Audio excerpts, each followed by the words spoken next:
affacciati alla finestra tutti i giorni, la stessa minestra.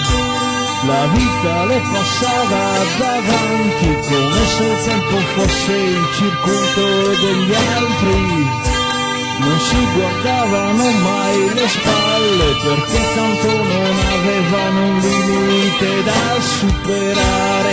Avevano dei ganci esterni, tutti quanti pieni di vermi.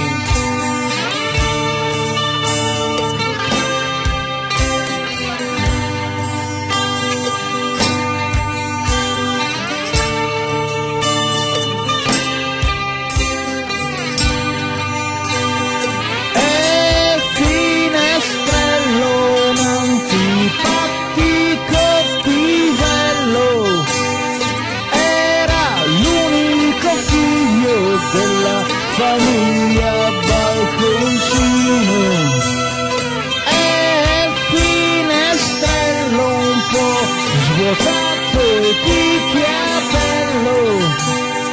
Era l'unico figlio della famiglia balconcino.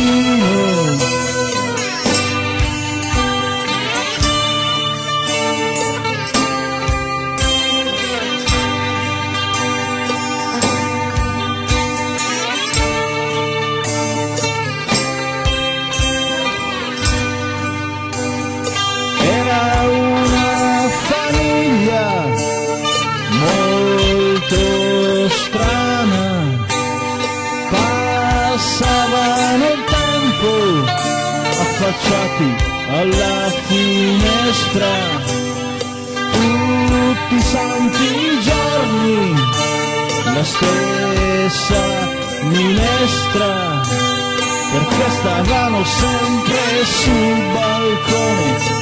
Forse non avevano la televisione, o forse era un fatto molto strano, o forse era un fatto di obiezione, ma guardavano il mondo dal balcone.